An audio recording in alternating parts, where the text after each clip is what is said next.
No, we'll approach the game to win the game. I don't think there's any other way to approach the game of football. So we'll do that. We'll prepare right. Respect our opponent. They're obviously a very good opponent. We've seen that all season in the league. So no, we prepare to try and win the game. We're aware of the situation, but we try and win. Is it more crucial than ever on Sunday that you keep a clean sheet? Obviously, there's been quite a bit of criticism of your defence lately. Is it a question of having to defend as a team more? I don't think it's ever not crucial. It's impossible to keep clean sheets every game. We know we could have been better this season at that. It's always crucial to try and get clean sheets. And of course, at the weekend, that would mean we'd get the result we want to finish within the top 4. So that remains always the same. Just a final one from me. On the injury front, is Ngolo Kante any improvement there? Is he likely to feature? There's a possibility that he will feature. He's trained probably for the first time towards a match pace this morning.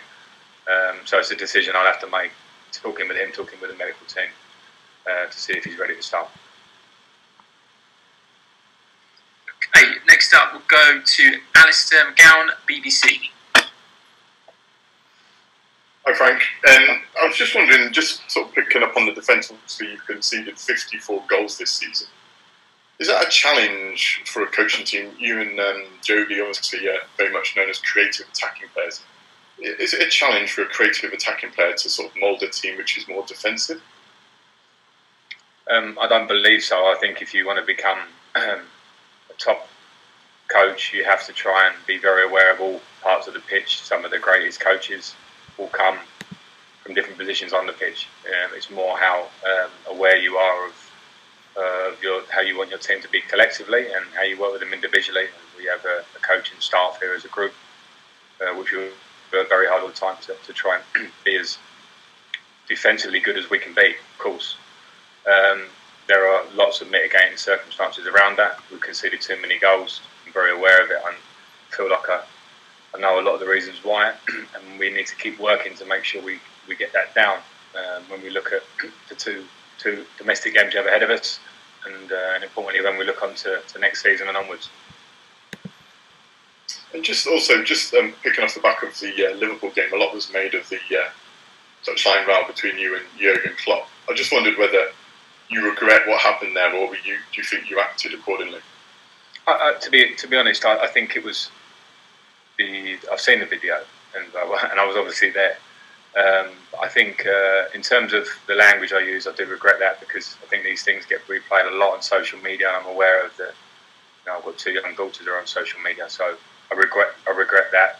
In terms of regretting having passion to defend my team, no, I could have maybe handled it slightly differently to keep that language in, but what I felt was, and I want to be clear about this actually, that some of the reports were that I was upset with the celebrating of the Liverpool team.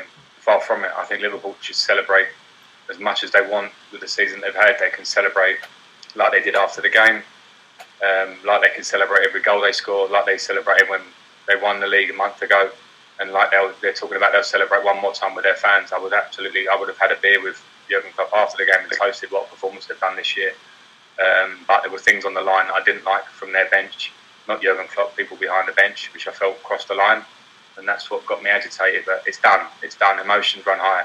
And amongst most managers and players and fans in this game, as I say, I regret the language and move on. I go to Moose at TalkSport. Hi Frank, how are you? Hi Moose, good, thank you.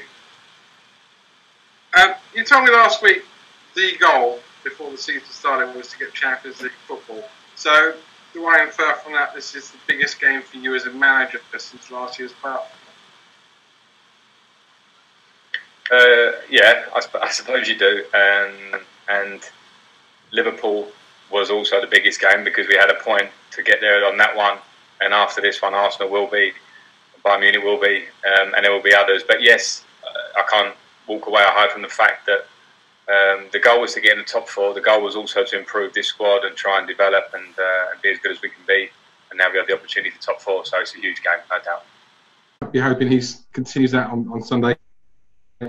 People will also say that you take things from all the managers that you worked under.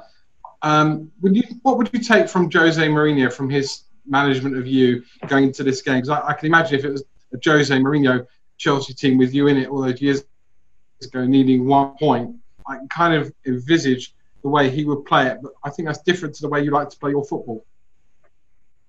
Yeah, I think every manager is different, and I say a lot. I always get asked the question of what managers I took things from, and I try to take things from all of them. And the most important thing then is to be yourself. So I'll approach it as I see right in terms of what I say to the players, how we set up on the day.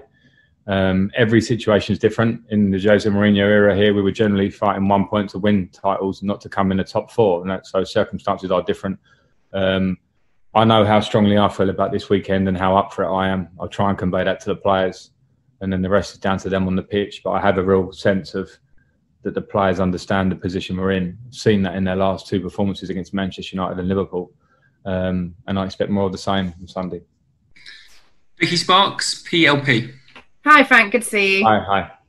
It's been another excellent season for Wolves. What have you made of the job that Nuno's done there?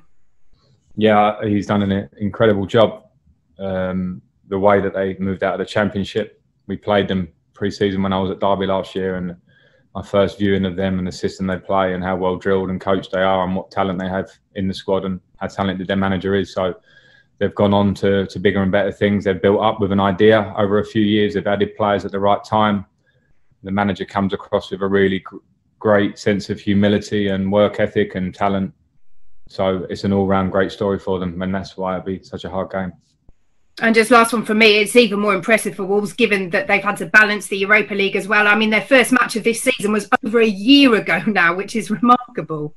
Yeah, that's a big workload, and again, credit to how they're managed and their staff, how they work with the players, and they've got a lot of talent. They've got a huge amount of threats, and they've got a real identity to the way they play their football, a bit like Sheffield United have in terms of.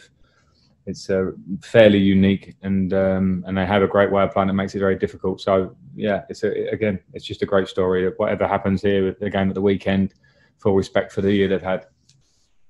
Okay, last two in this section: Nick Purell and then Nick Callow to finish.